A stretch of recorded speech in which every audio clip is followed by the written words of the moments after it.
ಎಲ್ರಿಗೂ ನಮಸ್ಕಾರ. ನೀವು ನೋಡ್ತಾ ಇದ್ದೀರಾ ಟಿವಿ ವಿಕ್ರಮ. ನಾನು ಮುಮ್ತಾಜ್ ಅಬ್ದುಲ್ ನೆಲೆಡ್ಕ. ವೀಕ್ಷಕರೇ, ನಮ್ಮ ರಾಜ್ಯದಲ್ಲಿ ವಾಕ್ ಸ್ವಾತಂತ್ರ್ಯ ಈ ಅಧಿಕಾರದಲ್ಲಿರುವಂಥವರಿಗೆ ಮಾತ್ರ ಅಂತ ಅನ್ಸುತ್ತೆ. ಸಾಮಾನ್ಯ ಜನರು ಏನಿದ್ರು ತಾವು ವೋಟ್ ಹಾಕಿ ಗೆಲ್ಲಿಸಿದಂಥವರಿಗೆ ತಗ್ಗಿ ಬಗ್ಗಿ ನಡೀತಾ ಇರಬೇಕು, ಎಷ್ಟು ಬೇಕು ಅಷ್ಟೇ ಮಾತಾಡಬೇಕು, ವಿರೋಧವನ್ನಂತೂ ಯಾವತ್ತೂ ವ್ಯಕ್ತಪಡಿಸಬಾರದು ಅಲ್ವಾ? ಯಾಕೆ ಹೀಗೆ ಮಾತಾಡ್ತಾ ಇದ್ದೀನಿ, ಏನಾಯಿತು ಎಲ್ಲವನ್ನು ಇವತ್ತಿನ ಸ್ಪಾಟ್ಲೈಟ್ ಕಾರ್ಯಕ್ರಮದಲ್ಲಿ ಹೇಳ್ತಾ ಹೋಗ್ತೀನಿ. ಅದಕ್ಕೂ ಮೊದಲು ನೀವು ಟಿವಿ ವಿಕ್ರಮವನ್ನು ಸಬ್ಸ್ಕ್ರೈಬ್ ಮಾಡದೇ ಇದ್ದರೆ ದಯವಿಟ್ಟು ಈ ಕೂಡಲೇ ಟಿವಿ ವಿಕ್ರಮವನ್ನು ಸಬ್ಸ್ಕ್ರೈಬ್ ಮಾಡಿ. ವೀಕ್ಷಕರೇ, ನಿಮಗೆ ಗೊತ್ತಿರಬಹುದು, ಇತ್ತೀಚೆಗೆ ಯಾದಗಿರಿಯ ಕ್ರೀಡಾಪಟು ಒಬ್ಬರು ನಮಗೆ ಒಳ್ಳೆ ಸ್ಟೇಡಿಯಂ ಅನ್ನು ಕೊಡಿ ಅಂತ ಮನವಿಯನ್ನ ಮಾಡಿದ್ದಕ್ಕೆ, ಕೇಳಿದ್ದಕ್ಕೆ, ರಿಕ್ವೆಸ್ಟ್ ಮಾಡಿದ್ದಕ್ಕೆ ಸಚಿವ ಪ್ರಿಯಾಂಕ್ ಖರ್ಗೆ ಅವರು FR ದಾಖಲು ಮಾಡ್ತಾರೆ. ಅದನ್ನು ಸ್ವತಃ ಅವರೇ ವಿಡಿಯೋ ಮಾಡಿ ಪಾಪ ಹೇಳ್ಕೊಂಡಿದ್ರು ಕೂಡ, ನಾನು ಸ್ಟೇಡಿಯಂ ಕೇಳಿದ್ದಕ್ಕೆ ನನ್ನ ಮೇಲೆ ಕೇಸನ್ನು ದಾಖಲು ಮಾಡ್ತೀರಾ ಅಂತ. ನಾನು ಪೆಟ್ರೋಲ್ ತಗೊಂಡು ಹಾಕಕ್ ಪ್ರಯತ್ನ ಮಾಡ್ತಾ ಇದ್ದೀನಿ ಅಂತ ಹೇಳಿ ಎಷ್ಟು ಸುಳ್ಳು ಹೇಳ್ತೀರಾ ಸರ್? ಒಂದಾದ್ರ ಕಡೆ ನಾನು ಪೆಟ್ರೋಲ್ ಹಾಕಿದ್ದೀನ, ಯಾವ್ದೋ ಕಡೆ ಸುಮ್ನೆ ನೀವು ಸುಳ್ಳು ಕೇಸ್ ನಮ್ಮ ಮೇಲೆ ಹಾಕದ್ ಬಳಸ್ತಾ ಇದ್ದೀರಾ, ಇನ್ನೊಂದ್ ಕಡೆ ಅವ್ರು ಏನ್ ಹೇಳ್ತಾರಂದ್ರೆ, ಸರ್ಕಾರ ವತಿಯಿಂದ ನನಗೆ 15 ಲಕ್ಷದ ಜಿಮ್ ಸಿಕ್ಕಿದೆ ಅಂತ ಹೇಳಿ. ಅವ್ರಿಗೆ ಗಮನಕ್ಕಿರ್ಲಿ, ಎಲ್ಲರಿಗೂ ಜನಕ್ಕೆ ಗಮನಕ್ಕಿರ್ಲಿ, ಆ 15 ಲಕ್ಷ ಜಿಮ್ ಅದಲ್ಲ, ಎಲ್ಲರಿಗೂ ಕೊಡಲ್ಲ. SC/ST ಸಂಬಂಧಪಟ್ಟಾದ ಕ್ರೀಡಾಪಟುಗಳಿಗೆ, ಯಾರಿಗೆ ಜಾಬ್ ಇಲ್ಲ ಅಥವಾ ಅವ್ರು ಯಾವ ರೀತಿ ಅವ್ರಿಗೆ ಕೆಲಸ ಕಾಮಗಾರಿ ಇಲ್ಲ ಅಂತವ್ರಿಗೆ ಇಡೀ ರಾಜ್ಯದಿಂದ ಮಾತ್ರ 5 ಜನ ಮಾತ್ರ ಸಿಲೆಕ್ಟ್ ಮಾಡಿಬಿಟ್ಟು ಇದೊಂದು ಸೌಲಭ್ಯ ಕೊಡ್ತಾರೆ. ಅದರಲ್ಲಿ ನಾನು ಒಂದು ಸಿಲೆಕ್ಟ್ ಆಗಿರೋದು, ಅದು 2022ರಲ್ಲಿ ನಾನು ಸಿಲೆಕ್ಟ್ ಆಗಿರೋದು. ಅಲ್ಲಿಂದ ಇಲ್ಲಿವರೆಗೆ 2 ಇಯರ್ಸ್ ಆದ್ಮೇಲೆ ನನಗೆ ಆ ಜಿಮ್ ವ್ಯವಸ್ಥೆ ಬಂದಿರೋದು. ಆ ಜಿಮ್ ಪಡಿಸೋಕೆ ನಾನು ಹತ್ತತ್ರ 4 ಲಕ್ಷ ಖರ್ಚು ಮಾಡಿದ್ದೀನಿ.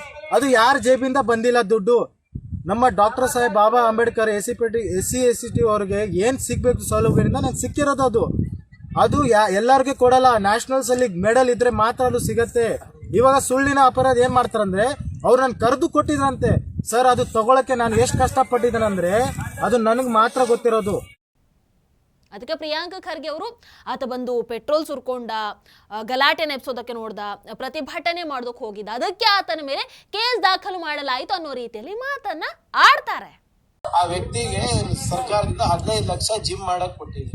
ಅವ್ರು ಕೆಲವು ಏನೋ ಒಂದು RTN ಏನೋ ಕೇಳಿದರೆ, ಅದು ವಿಳಂಬ ಆಗಿದೆ ಅಂದ್ಬಿಟ್ಟು ಅವರು ಪ್ರತಿಭಟನೆ ಮಾಡಿದ್ರು. ಏನೋ ಪೆಟ್ರೋಲ್ ಸುರಿಸ್ಕೊಳಕ್ಕೆ ಹೋಗಿದ್ದಂತೆ ಆ ವ್ಯಕ್ತಿ. ಆ ಪೆಟ್ರೋಲ್ ಕ್ಯಾನ್ ಅನ್ನ ಸೀಸ್ ಮಾಡಿ ಅವ್ರ ಮೇಲೆ ಕೇಸ್ ಹಾಕಿ. ಇಲ್ಲಿ ನಿಜ ಏನು ಅಂತಂದ್ರೆ, ಈಗ ಅದೇ ಕ್ರೀಡಾಪಟು ಪ್ರಿಯಾಂಕ್ ಖರ್ಗೆ ಅವರ ಸುಳ್ಳನ್ನ ಬಯಲು ಮಾಡಿದ್ದಾರೆ. ನಾನು ಪೆಟ್ರೋಲ್ ಕೂಡ ಸುರ್ಕೊಂಡಿಲ್ಲ, ಏನೂ ಮಾಡಿಲ್ಲ, ಸುಳ್ಳು ಕೇಸ್ ಹಾಕೋದಕ್ಕೆ ನಮ್ಮನ್ನ ಬಳಸ್ಕೊಳ್ತಾ ಇದ್ದೀರಾ ಅಂತ ಬಹಳ ಅದ್ಭುತವಾಗಿ ಪ್ರಶ್ನೆಯನ್ನ ಮಾಡಿದ್ದಾರೆ. ಆ ಮೂಲಕ ಪ್ರಿಯಾಂಕ್ ಖರ್ಗೆ ಅವರ ಬಣ್ಣವನ್ನ ಕ್ಲಿಯರ್ ಆಗಿ ಬಯಲು ಮಾಡಿದ್ದಾರೆ. ಕೇಳಿ. ನಾನು ಪೆಟ್ರೋಲ್ ತಗೊಂಡು ಹಾಕಕ್ ಪ್ರಯತ್ನ ಮಾಡ್ತಾ ಇದ್ದೀನಿ ಅಂತ ಹೇಳಿ ಎಷ್ಟು ಸುಳ್ಳು ಹೇಳ್ತೀರಾ ಸರ್? ಒಂದಾದ್ರ ಕಡೆ ನಾನು ಪೆಟ್ರೋಲ್ ಹಾಕಿದ್ದೀನ, ಯಾವ್ದೋ ಕಡೆ ಸುಮ್ನೆ ನೀವು ಸುಳ್ಳು ಕೇಸ್ ನಮ್ಮ ಮೇಲೆ ಹಾಕದ್ ಬಳಸ್ತಾ ಇದ್ದೀರಾ. ಇನ್ನೊಂದ್ ಕಡೆ ಅವ್ರು ಏನ್ ಹೇಳ್ತಾರಂದ್ರೆ, ಸರ್ಕಾರ ವತಿಯಿಂದ ನನಗೆ 15 ಲಕ್ಷದ ಜಿಮ್ ಸಿಕ್ಕಿದೆ ಅಂತ ಹೇಳಿ. ಅವ್ರಿಗೆ ಗಮನಕ್ಕಿರ್ಲಿ, ಎಲ್ಲರಿಗೂ ಜನಕ್ಕೆ ಗಮನಕ್ಕಿರ್ಲಿ, ಆ 15 ಲಕ್ಷ ಜಿಮ್ ಅದಲ್ಲ, ಎಲ್ಲರಿಗೂ ಕೊಡಲ್ಲ. SC/ST ಸಂಬಂಧಪಟ್ಟಾದ ಕ್ರೀಡಾಪಟುಗಳಿಗೆ, ಯಾರಿಗೆ ಜಾಬ್ ಇಲ್ಲ ಅಥವಾ ಅವ್ರು ಯಾವ ರೀತಿ ಅವ್ರಿಗೆ ಕೆಲಸ ಕಾಮಗಾರಿ ಇಲ್ಲ ಅಂತವ್ರಿಗೆ ಇಡೀ ರಾಜ್ಯದಿಂದ ಮಾತ್ರ 5 ಜನ ಮಾತ್ರ ಸಿಲೆಕ್ಟ್ ಮಾಡಿಬಿಟ್ಟು ಇದೊಂದು ಸೌಲಭ್ಯ ಕೊಡ್ತಾರೆ. ಅದರಲ್ಲಿ ನಾನು ಒಂದು ಸಿಲೆಕ್ಟ್ ಆಗಿರೋದು, ಅದು 2022ರಲ್ಲಿ ನಾನು ಸಿಲೆಕ್ಟ್ ಆಗಿರೋದು. ಅಲ್ಲಿಂದ ಇಲ್ಲಿವರೆಗೆ 2 ಇಯರ್ಸ್ ಆದ್ಮೇಲೆ ನನಗೆ ಆ ಜಿಮ್ ವ್ಯವಸ್ಥೆ ಬಂದಿರೋದು. ಆ ಜಿಮ್ ಪಡಿಸೋಕೆ ನಾನು ಹತ್ತತ್ರ 4 ಲಕ್ಷ ಖರ್ಚು ಮಾಡಿದ್ದೀನಿ. ಅದು ಯಾರ ಜೇಬಿಂದ ಬಂದಿಲ್ಲ ದುಡ್ಡು. ನಮ್ಮ ಡಾಕ್ಟರ್ ಸಾಹೇಬ್ ಬಾಬಾ ಅಂಬೇಡ್ಕರ್ SC/ST ಅವ್ರಿಗೆ ಏನ್ ಸಿಗ್ಬೇಕು ಸೌಲಭ್ಯದಿಂದ ನನಗೆ ಸಿಕ್ಕಿರೋದು. ಅದು ಎಲ್ಲರಿಗೂ ಕೊಡಲ್ಲ. ನ್ಯಾಷನಲ್ಸ್ ಅಲ್ಲಿ ಮೆಡಲ್ ಇದ್ರೆ ಮಾತ್ರ ಅದು ಸಿಗತ್ತೆ. ಇವಾಗ ಸುಳ್ಳಿನ ಅಪರಾಧ ಏನ್ ಮಾಡ್ತಾರಂದ್ರೆ, ಅವ್ರು ನಾನು ಕರೆದು ಕೊಟ್ಟಿದ್ರಂತೆ. ಸರ್, ಅದು ತಗೊಳಕ್ಕೆ ನಾನು ಎಷ್ಟು ಕಷ್ಟಪಟ್ಟಿದ್ದೇನೆಂದ್ರೆ ಅದು ನನಗೆ ಮಾತ್ರ ಗೊತ್ತಿರೋದು. ಈಗ ನೀವೇ ಹೇಳಿ, ಪ್ರಿಯಾಂಕ್ ಖರ್ಗೆ ಅವರು ಕರ್ನಾಟಕ ಕಾಂಗ್ರೆಸ್ನ ಸಚಿವರ ಅಥವಾ ಸುಳ್ಳಿನ ಸಚಿವಾಲಯದ ಸಚಿವರ? ಏನಂತ ಕರಿಬೇಕು? ಒಬ್ಬ ಸಚಿವ ಸ್ಥಾನದಲ್ಲಿದ್ದುಕೊಂಡು ಒಬ್ಬ ರಾಷ್ಟ್ರೀಯ ಮಟ್ಟದ ಕ್ರೀಡಾಪಟು ಒಬ್ಬರ ಬಗ್ಗೆ ಈ ರೀತಿಯಾಗಿ ಬಹಿರಂಗವಾಗಿ ಸುಳ್ಳನ್ನ ಹೇಳೋದಕ್ಕೆ ನಾಚಿಕೆ ಆಗಲ್ವಾ ಅಂತ? ಒಬ್ರು ಸಚಿವರು ನೀವು, ಸತ್ಯವನ್ನ ಹೇಳುವಂತ ನೈತಿಕ ಧೈರ್ಯ ಇಲ್ಲ. ತಮ್ಮ ಆಡಳಿತದ ವೈಫಲ್ಯವನ್ನು ಮುಚ್ಚಿಡೋ ಸಲುವಾಗಿ ಕ್ರೀಡಾಪಟುಗಳನ್ನು ಗುರಿಯಾಗಿಸ್ತೀರಾ, ಅವರ ಬಗ್ಗೆ ಸುಳ್ಳನ್ನ ಹೇಳ್ತೀರಾ, ಅವರ ಮೇಲೆ ಕೇಸನ್ನ ಹಾಕ್ತೀರಾ. ಹಾಗಾದ್ರೆ ಇವತ್ತು ಕಾಂಗ್ರೆಸ್ ಆಡಳಿತದಲ್ಲಿ ಎಲ್ಲಿಗೆ ಬಂದು ತಲುಪಿದೆ ಅನ್ನುವಂಥದ್ದನ್ನು ಒಂದು ಬಾರಿ ಯೋಚನೆ ಮಾಡಿ. ಸಾಮಾನ್ಯ ಜನರ ಪರಿಸ್ಥಿತಿ ಏನು? ಇಲ್ಲಿ ಇನ್ನೂ ಮಜಾ ಏನು ಅಂತಂದ್ರೆ, ಪ್ರಿಯಾಂಕ್ ಖರ್ಗೆ ಅವರು ಕೇಸ್ ದಾಖಲು ಮಾಡಿದ್ದಾರೆ ಅಂತ ಆ ಯುವಕ ಅವರು ಏನು ವಿಡಿಯೋ ಮಾಡಿ ಹಾಕೊಂಡಿದ್ದಾರಲ್ವಾ, ಆ ವಿಡಿಯೋವನ್ನ ಜಸ್ಟ್ ಮಾಡಿಕೊಂಡಿದ್ದಕ್ಕೆ ಬಿಜೆಪಿ ಕಾರ್ಯಕರ್ತೆ ಶಕುಂತಲಾ ಅವರ ಮೇಲೆ ಕಲಬುರಗಿಯ ಕಾಂಗ್ರೆಸ್ ಘಟಕ ದೂರು ದಾಖಲು ಮಾಡಿದೆಯಂತೆ. ಅಯ್ಯೋ ದೇವ್ರೆ, ಅಂದ್ರೆ ಸತ್ಯವನ್ನ ಅರ್ಗಿಸ್ಕೊಳ್ಳೋದಕ್ಕಾಗಲ್ಲ ಅಂತನ ಅಥವಾ ಎದುರಿಸೋ ಶಕ್ತಿ ಇಲ್ಲ ಅಂತನ ಸತ್ಯವನ್ನ? ಪ್ರಿಯಾಂಕ್ ಖರ್ಗೆ ಅವರು ಇತ್ತೀಚೆಗೆ ಒಂದು ಸುಳ್ಳು ಟ್ವೀಟ್ ಅನ್ನು ಮಾಡಿ ಡಿಲೀಟ್ ಮಾಡಿದ್ರಲ್ವಾ, ಆವಾಗ ನೀವೆಲ್ಲ ಎಲ್ಲಿ ಹೋಗಿದ್ರಿ? ಇರೋ ಸತ್ಯವನ್ನ ಹೇಳಿದ್ರೆ ಹೋಗಿ ಕಂಪ್ಲೇಂಟ್ ಕೊಡ್ತೀರಾ. ಸುಳ್ಳನ್ನ ಹಾಕಿದ್ರಲ್ವಾ, ಆವಾಗ ನೀವುಗಳು ಎಲ್ಲಿ ಹೋಗಿದ್ರಿ? ಒಬ್ಬ ಸಚಿವ ಸ್ಥಾನದಲ್ಲಿರುವಂತಹ ವ್ಯಕ್ತಿ ಸುಳ್ಳು ಸುದ್ದಿಯನ್ನ ಹರಡಿ ಸಮಾಜದ ಸ್ವಾಸ್ಥ್ಯವನ್ನ ಕೆಡಿಸುವಂತ ಪ್ರಯತ್ನವನ್ನ ಮಾಡ್ತಾರೆ ಅಂತಂದ್ರೆ ಏನರ್ಥ? ಅದರ ಬಗ್ಗೆ ಯಾಕೆ ಧ್ವನಿಗಳು ಬರಲ್ಲ? ದ್ವೇಷ ಭಾಷಣ ಬಿಲ್ಲು ಅಂತ ಹೇಳ್ತಾರೆ, ಅದು ಇದು ಅಂತ ಹೇಳ್ತಾರೆ. ಅದು ಯಾರಿಗೆ? ನಮ್ಮಂಥವರಿಗೆ ಮಾತ್ರ ಸೀಮಿತ. ಅಧಿಕಾರದಲ್ಲಿರೋರಿಗೆ ಅದೆಲ್ಲ ಮ್ಯಾಟ್ರ್ ಆಗಲ್ಲ. ಈ ವ್ಯಕ್ತಿಗೆ ಅದ್ಯಾವುದು ಸೀಮಿತ ಆಗಲ್ಲ. ಸುಳ್ಳು ಬರೆದು ಹಾಕಿ ಜನರನ್ನ ಕನ್ಫ್ಯೂಸ್ ಮಾಡಿ ದಾರಿ ತಪ್ಪಿಸಿ ಆಮೇಲೆ ಆ ಟ್ವೀಟ್ ಅನ್ನ ಡಿಲೀಟ್ ಮಾಡಿದ್ರು ನಡೆಯುತ್ತೆ. ನಾವುಗಳು ಹಾಗೆ ಮಾಡಿದ್ರೆ ಜೈಲಿಗೆ ಹೋಗ್ಬೇಕಾಗತ್ತೆ. ಒಬ್ಬ ರಾಷ್ಟ್ರ ಮಟ್ಟದ ಕ್ರೀಡಾಪಟು ಒಳ್ಳೆ ಕ್ರೀಡಾಂಗಣವನ್ನ ಕೇಳಿದ್ರೆ ಕೇಸ್ ದಾಖಲು ಮಾಡ್ತಾರೆ. ಅದರ ಬಗ್ಗೆ ಸುಳ್ಳು ಸ್ಟೇಟ್ಮೆಂಟ್ ಅನ್ನು ಕೊಟ್ಟು ಬಿಡ್ತಾರೆ. ಅದನ್ನ ಹಂಚಿಕೊಂಡಂತವರ ಮೇಲೆ ದೂರು ದಾಖಲು ಮಾಡಲಾಗತ್ತೆ. ಅದೇ ಸುಳ್ಳು ಹೇಳಿದವರ ಬಗ್ಗೆ ಏನು ಕ್ರಮ ಇಲ್ಲ. ವಾಹ್, ಕಾಂಗ್ರೆಸ್ ಆಡಳಿತದಲ್ಲಿ ಹೇಗಾಗಿದೆ ಅಂತಂದ್ರೆ ಸೌಲಭ್ಯ ಕೇಳಿದ್ರೆ ಕೇಸು, ಉದ್ಯೋಗ ಕೇಳಿದ್ರೆ ಲಾಠಿ, ಸರ್ಕಾರದ ವೈಫಲ್ಯವನ್ನ ಪ್ರಶ್ನೆ ಮಾಡಿದ್ರೆ ಜೈಲು. ಇದು ಪ್ರಜಾಪ್ರಭುತ್ವ ಅಲ್ಲ. ನಮ್ಮ ಕರ್ನಾಟಕ ಕಾಂಗ್ರೆಸ್ನಲ್ಲಿ ಹಿಟ್ಲರ್ ಆಡಳಿತ ನಡೀತಾ ಇರೋದು ಅಷ್ಟೇ. ವೀಕ್ಷಕರೇ, ಅಮಿತ್ ಶಾ ಜಿ ಅವರು ತಾವು ಬಂದ ನಂತರ ಅಕ್ರಮ ನುಸುಳುಕೋರರ ವಿಚಾರದಲ್ಲಿ ಆಗಿರುವಂತ ಒಂದು ಒಳ್ಳೆಯ ಡೆವಲಪ್ಮೆಂಟ್ ಬಗ್ಗೆ ಒಂದು ಟ್ವೀಟ್ ಅನ್ನ ಹಾಕೊಂಡಿದ್ರು. ಅಲ್ಲಿಗೂ ಬರ್ತಾರೆ ಪ್ರಿಯಾಂಕ್ ಖರ್ಗೆ ಅವರು. ಅದು ನಿಮ್ಮ ಕೆಲಸ ಅಲ್ವಾ, ಹಾಗೆ ಹೀಗೆ ಅಂತ ಅವರನ್ನ ಪ್ರಶ್ನೆ ಮಾಡಿ ವ್ಯಂಗ್ಯ ಮಾಡಿ ಒಂದು ದೊಡ್ಡ ಟ್ವೀಟ್ ಅನ್ನ ಮಾಡ್ತಾರೆ. ಅಲ್ಲ, ನಿಮಗಳ ಯೋಗ್ಯತೆಗೆ ಇವತ್ತು ನಮ್ಮ ಕರ್ನಾಟಕದ ಪರಿಸ್ಥಿತಿ ಎಲ್ಲಿಗೆ ಬಂದು ನಿಂತಿದೆ ಅನ್ನುವಂಥದ್ದನ್ನು ನೋಡಿದೀರಾ ನೀವು? ಕರ್ನಾಟಕದಲ್ಲಿ ಅಕ್ರಮ ವಲಸಿಗರು ತುಂಬಿ ತುಳುಕ್ತಾ ಇದ್ದಾರೆ. ಪುನೀತ್ ಕೇರಹಳ್ಳಿ ಅವರ ವಿಡಿಯೋವನ್ನು ನೋಡಿದೀರಾ? ಒಬ್ಬ ಅಕ್ರಮ ಬಾಂಗ್ಲಾ ನುಸುಳುಕೋರನೇ ಹೇಳ್ತಾ ಇದ್ದಾನೆ, ನಮ್ಮ ಕರ್ನಾಟಕದಲ್ಲಿ 2 ರಿಂದ 3 ಲಕ್ಷ ಅಕ್ರಮ ಬಾಂಗ್ಲಾದೇಶಿಗರು ಇದ್ದಾರೆ ಅಂತ. बोलिए इधर कितना आदमी बांग्ला से? बहुत आदमी दिखते हैं, कम से कम 3 लाख तो ऐसे होते होगा। हाँ, सुपर। 3 लाख, हाँ 3 लाख ऐसे होता। ऐसा जितना जब भी है ना, हाँ। जब भी मैं रहता है रूम भाड़ा लेके रहता है। आपका नाम? सिस्टर राजिया। राजिया। राजिया बांग्ला से आके 5 साल हुआ। ये दोनों इधर ही है। ये तो इंडिया का टैक्स नहीं भरता है। इंडिया का टैक्स नहीं भरता है। इंडिया में कुछ आईडी कार्ड नहीं, कुछ भी नहीं है। इंडिया में रहता है, है बांग्ला का। ಅಕ್ರಮ ನುಸುಳುಕೋರ ಹೇಳ್ತಾ ಇದ್ದಾನೆ ನಮ್ಮ ಕರ್ನಾಟಕದಲ್ಲಿ ಎಷ್ಟು ಮಂದಿ ಇದ್ದಾರೆ ಅಂತ. ಅದರ ಬಗ್ಗೆ ಮಾತಾಡೋದು ಬಿಟ್ಟು, ಅದನ್ನ ನೋಡೋ ಬಿಟ್ಟು ಅಮಿತ್ ಶಾ ಅವರ ವಿಚಾರಕ್ಕೆ ಹೋಗ್ತಾರೆ.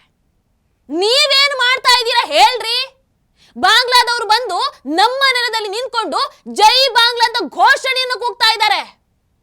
ನಿಮ್ಮ ಕಿವಿಗೆ ಇನ್ನೂ ಬಿದ್ದಿಲ್ವಾ ಅಥವಾ ನಿಮ್ಮ ಕಣ್ಣಿಗೆ ಇನ್ನೂ ಕಾಣಿಸ್ಲಾ ಇಲ್ವಾ? भारत माता की बोलो, भारत माता की, भारत माता की, भारत माता की, भारत माता की। जय बांग्ला भारत माता की बोलो, भारत माता की, भारत माता की, भारत माता की, भारत माता की। जय बांग्ला ಅಂತ ಏನ್ ನಡೀತಾ ಇದೆ ನಮ್ಮ ಕರ್ನಾಟಕದಲ್ಲಿ? ಇಷ್ಟು ದಿನ ಅಕ್ರಮ ಬಾಂಗ್ಲಾ ವಲಸಿಗರು ಅಂತ ಅಂದಾಗ ನೆನಪಾಗ್ತಾ ಇದ್ದಂಥದ್ದು ವೆಸ್ಟ್ ಬೆಂಗಾಲ್ ಮಾತ್ರ. ಆದ್ರೆ ಇವತ್ತು ಕರ್ನಾಟಕ ಕೂಡ ಅದೇ ಪರಿಸ್ಥಿತಿಗೆ ಬಂದು ನಿಂತಿದೆ ಅಂತಂದ್ರೆ ಏನು ಮಾಡೋಣ? ಕರ್ನಾಟಕದಲ್ಲೂ ಕೂಡ SIR ಅವಶ್ಯಕತೆ ಖಂಡಿತವಾಗ್ಲೂ ಇದೆ, ಖಂಡಿತವಾಗ್ಲೂ ಇದೆ. ಆತನೇ 2 ರಿಂದ 3 ಲಕ್ಷ ಅಕ್ರಮ ನುಸುಳುಕೋರರು ಇದ್ದಾರೆ ಅಂತ ಹೇಳ್ತಾನೆ ಅಂತಂದ್ರೆ ಯೋಚನೆ ಮಾಡಿ. ನಮ್ಮ ಸರ್ಕಾರಕ್ಕೆ ಗೊತ್ತೇ ಇಲ್ಲ. ಅಂಡ್ ನಮ್ಮ ಸರ್ಕಾರ ಇಂಥವರಿಗೆ ಮನೆ ಬೇರೆ ಮಾಡ್ಕೊಡೋದಕ್ಕೆ ರೆಡಿ ಆಗಿತ್ತು. ಎಂತಹ ನಾಚಿಕೆಗೆಟ್ಟಂತಹ ಸರ್ಕಾರ. ನಮ್ಮ ಕರ್ನಾಟಕವನ್ನ ಅದು ಎಲ್ಲಿಗೆ ತಗೊಂಡು ಹೋಗಿ ಇಡ್ತಾರೋ ದೇವರೇ ಬಲ್ಲ. ಅಂಡ್ ಇದೇ ಪ್ರಿಯಾಂಕ್ ಖರ್ಗೆ ಅವರು ಇನ್ನೊಂದು ಸುಳ್ಳನ್ನು ಹೇಳ್ತಾರೆ. ಏನಂತಂದ್ರೆ ಇನ್ನು 2.5 ವರ್ಷದಲ್ಲಿ ಕಲಬುರಗಿಯನ್ನ ಫುಲ್ ಡೆವಲಪ್ಮೆಂಟ್ ಮಾಡ್ತೀನಿ ಅಂತ. ಮಲ್ಲಿಕಾರ್ಜುನ ಖರ್ಗೆ ಅವರು ಸುಮಾರು 25 ವರ್ಷಗಳಿಂದ ಅಧಿಕಾರದಲ್ಲೇ ಇದ್ದಾರೆ. ಆದರೆ ಆಗಿರುವಂಥ ಅಭಿವೃದ್ಧಿ ಏನಿಲ್ಲ, ಶೂನ್ಯ. ಈಗ ನೋಡಿದ್ರೆ ಪ್ರಿಯಾಂಕ್ ಖರ್ಗೆ ಅವರು 2.5 ವರ್ಷದಲ್ಲಿ ಅದ್ಭುತವನ್ನ ಸಾಧಿಸ್ತೀನಿ ಅಂತ ಹೇಳ್ತಾ ಇದ್ದಾರೆ. ಸುಳ್ಳು ಹೇಳೋದಕ್ಕೂ ಒಂದು ಲಿಮಿಟ್ ಬೇಡವಾ? ಅಥವಾ ಜೋಕ್ ಹೇಳೋದಕ್ಕೂ ಒಂದು ಲಿಮಿಟ್ ಬೇಡವಾ ಪ್ರಿಯಾಂಕ್ ಖರ್ಗೆ ಅವರೇ?